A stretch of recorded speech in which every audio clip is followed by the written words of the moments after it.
xin chào mọi người. Tối nay hội mình có đi chơi dạo phố ở dưới sông Má bờ kè đây nha. Rất là đẹp luôn, lâu lâu rồi mới được đi một lần.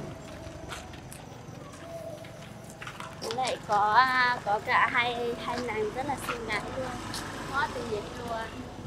Hai con cà phê múa xin á, nó dùng bài xì, nó có hai con hoa. Camera tối vàng.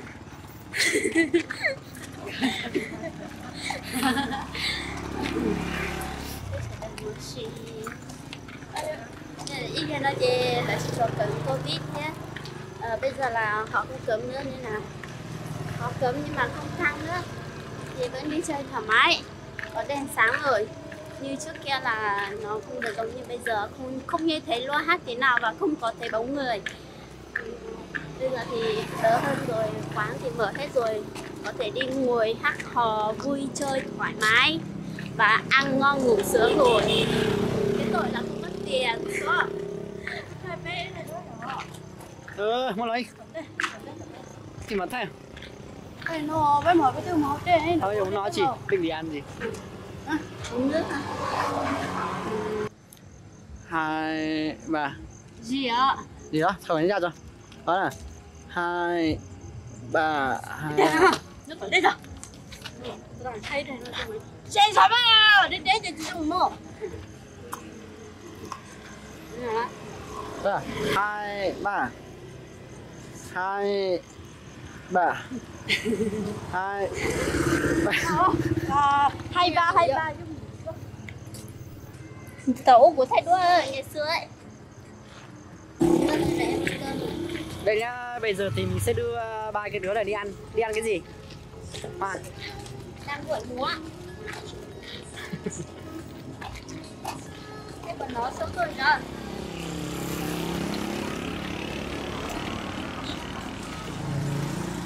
Ở đây là bên họ luôn, bên chỉ có đây nhá, sẽ đi uống nước. tuệ. Mình thì đi uống nước cái lẩu nướng trí tuệ đây này, đẹp khương sông Má rất là đẹp luôn. Sẽ quay cho tất cả anh em xem này.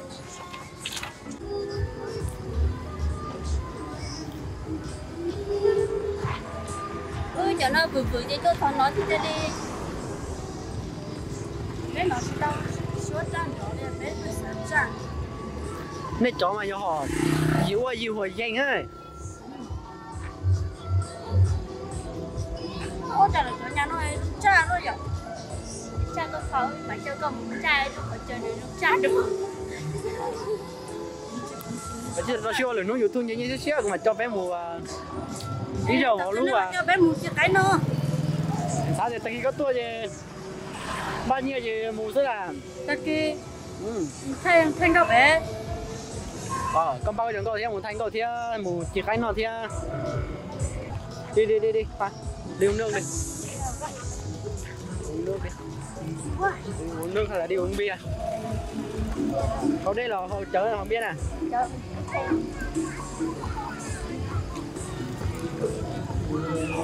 Ô, em gọi cái ly đi, uống đi ra đây uống nước đi. Tống tông này.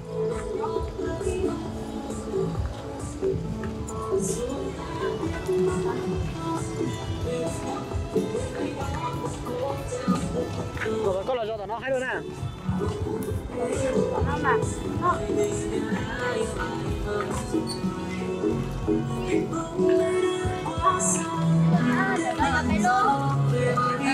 thay trời ở đây là chia đây là khu uống nước giải trí giải lao. Về bờ kè. Uống bên này đi. Lúc này luôn đi.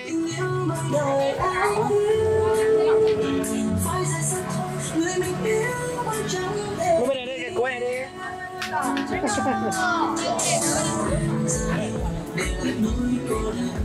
Để cho mình xem bài cuối cùng này. Cùng cái đẹp. Cho quay nữa nhỉ? Vào đây, tụi quay bên này đi. Tôi nhận ra bên này đi.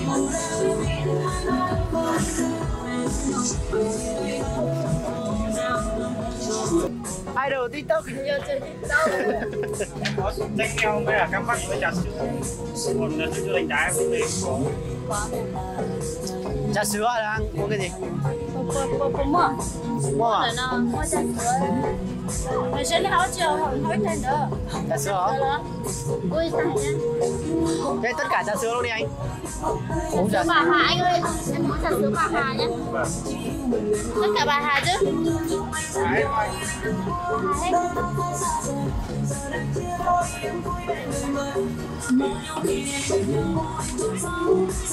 quá à.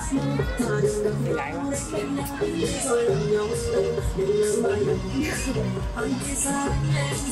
Em thấy một bên mắt của em nó bị sưng lên. Sưng lên này có phải vẽ một tí không?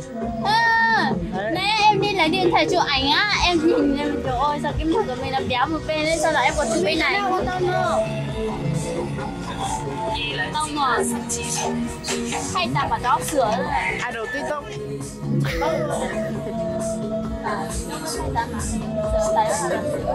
Lý giải luyện rau chứ cứ mấy lúc trên mùa đâu còn lo chở nó thế đúng không? Chị mới nhà của cho một phẫu thuật chứ. Ôi cũng mà photo đó con rồi. Cho phẫu thuật không thôi rồi. Chứ phẫu thuật là để phẫu thuật luôn chứ của chị nhà. Nhà cho em phẫu thuật đây một phát xong luôn đấy anh.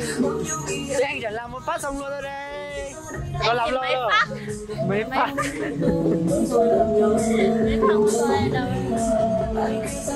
Giỏ pin la kìa đó. Mấy phát giỏ pin la kìa đó. Tư dạng đấy, anh thấy bình thường mà, cân mà. Rồi. Có bên to bên nhỏ đâu. Chứ họ nó chứ sao là nó tua. Nó tua. Em còn muốn há đôi miệng to đấy. Há rồi nè. Nó nói. O rồi nè. O rồi nè. Mà em đi ăn bún mà có ăn nổi. O, em o rồi nè.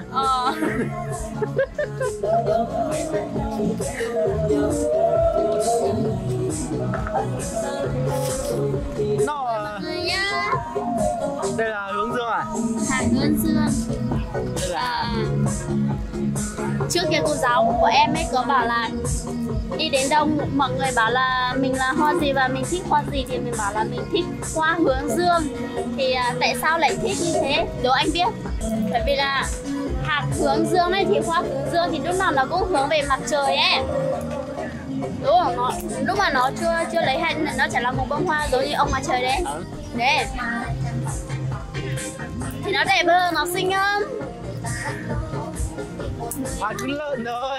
Hoa hướng dương mà. Em thì đi đâu người ta hỏi thì cứ nhớ là hoa cứ lợn thôi. Hoa hướng dương. Nhưng mà nhà xưa em đi đến đâu mọi người bảo thì cứ bảo là hoa cúc ấy. Thế em có đặt cái tên là mọi người nói thế. Nên là em đặt mai cúc hoa. Lúc đầu thì mai cúc hoa mai. Đầu tiên Facebook của em là hoa duyên. Hoa duyên sao mọi người biết dần dần. Thế là em để đặt cái bây giờ hoa mi đấy. Lúc đấy em đặt là cầu bông Hà Giang. Sau này em lại chuyển thành mai cúc hoa mai. Chuyện đời thì nhà tôi cũng đã có mai cúc hoa. Lâu lại không biết tự dưng mình lại nhớ đến cái anh ca sĩ mà Hoa Vinh à. Em nhớ đến anh đấy sao em mới đặt cái tên của em là Hoa My. Hoa Minh á? Hoa Vinh. Hoa Vinh à? Hoa Vinh. Cái anh mà chuyên cover rất hay à. Đúng rồi, Hoa Minh à. Đấy xong là em mới đặt cái tên của em là Hoa My. Mua tiền. Thế là chính của mua. Trời ơi, là hay mà khen cái lúc YouTube là sai là mình đăng ký. Này không? Cho mua thêm một Bây giờ thì hát mà. đi lại về đi.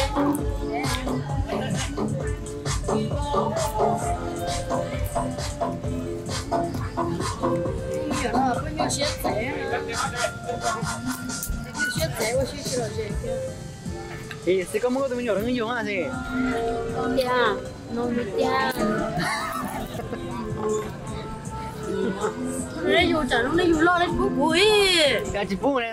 Wow, nó bên đỡ nhau của anh tuổi đang có đi xin kê đến lúc nó bị nhói lên là luôn à. Nó chị dù ơi. Tao chỉ đuổi. Sao tao nhớ nhà cha sữa để nó cầm giật tiền cho mọi thứ tua. Nhiều chiều cho mùa. Chết chồng. Bỏ nặng là có thua ôn nặng à. 而且单位都练习有家。来出歌，来出歌，来进入的那个。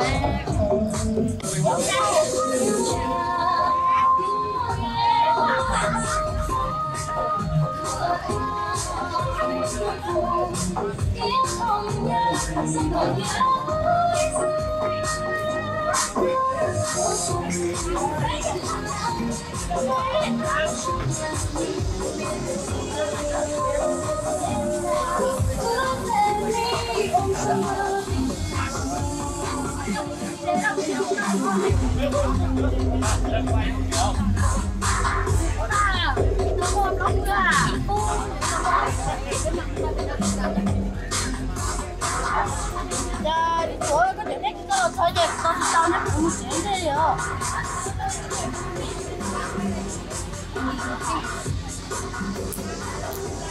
Ngon không? Đây là trà gì? Trà sữa? Đây chào mọi người, đây là trà sữa. Gọi là trà sữa bà Hai nhưng mà không hiểu tại sao nó để giống như kiểu trà sữa sô cô la gì đấy. Nó không được bà Hà như thế.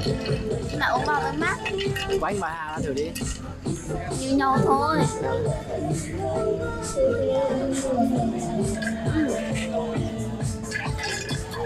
Mời tất cả mọi người nhá. Đây là nó bé hỏi đây à? Đây là cái gì? Hay ở trong hay ở ngoài. Đây là mấy tuần nào nó tỏ gì ở đây nó thì nó tỏ chỉ trong xe đi. Ôi trời mấy gì chưa rồi chà thế. Tức là thì có bằng chơi. Đúng rồi, bây giờ tỏi có gì đâu có bút củ ấy. Nên nó có gì nhắn đâu vậy mà đi có bút củ nữa.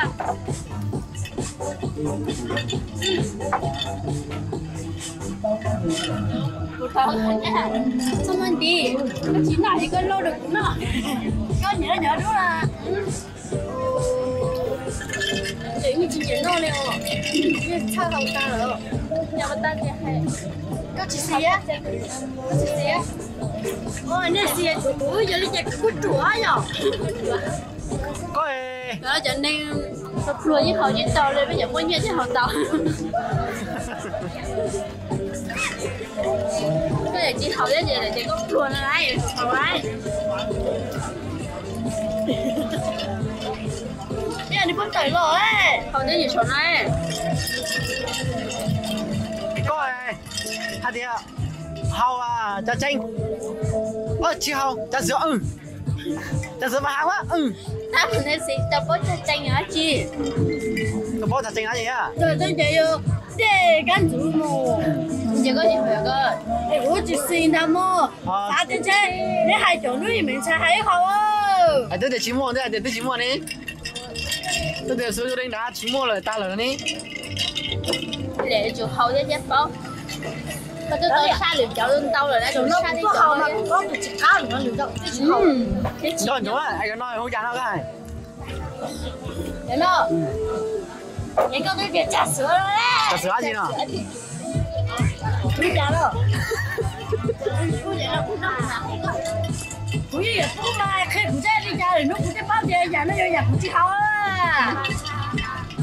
Bạc Hà. Bây giờ xử cho nó quý hai chứ đâu thì cái gì ạ? Dạ. Phải năm bao rồi, phải năm tiêu rồi đấy. Đấy còn mua. Hai còn tóc kia. Đâu mà lúc ba hai đâu mà lúc chị. Lúc rồi đi làm phải thế. Tôi chua hợp ba. Giờ ba hai nữa. Thôi, mấy chó hỏi thật thơ rồi chị. Bây giờ. Nhưng mấy trò nó nhả đi à? Này có chuyện không anh? Có chuyện không? Mấy trò nó nhả đi à chua từ nào bây giờ? Họ có chạy lũ bà Hà đó. Giờ có tên gì có chè? Chàng tao là lúc khó nè. Cái chị hỏi chị hủi có hợp cái gì số này? Ê, nhớ số này phải tao học đây. Giờ lại tao học đây vì muốn tao xía để chị bảo thì chỗ đây nó miếng cá là để của chị xía. Có chuyện ta cơ mà giờ với đủ xí xí hảo im vào tôi nó bên ngon đâu rồi. phải cho con buồn nó không có rất sâu là thì cho con buồn soi cái gì nữa cái gì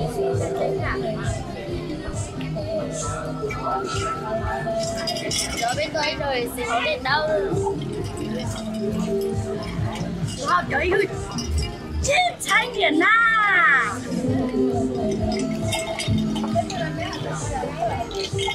trời đến đây mới lúc đánh sữa hậu được có chém cứ là hậu tàu rồi đến đây sẽ có cút xì ô trời con đại gặp thơ của con nhớ thơ kiểu nước cay cha gia thành rồi ôi chả mà tao không thể vật trẻ ta lờ chỉ vẫn nói gì nó ca luôn rồi là chiều giá thôi cái đó gặp thơ tao của con nhớ chị đi gia kiểu nhưng mình tập có khai tệ đó nhớ trong đó đúng thôi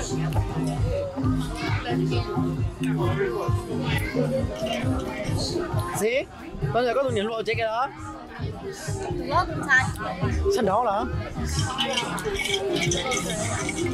tụi nhìn lộ chế tôi mới ai lên cái mà nhớ số là chế cái nó đã xin mình nhận mấy cái qua lại nó chế rồi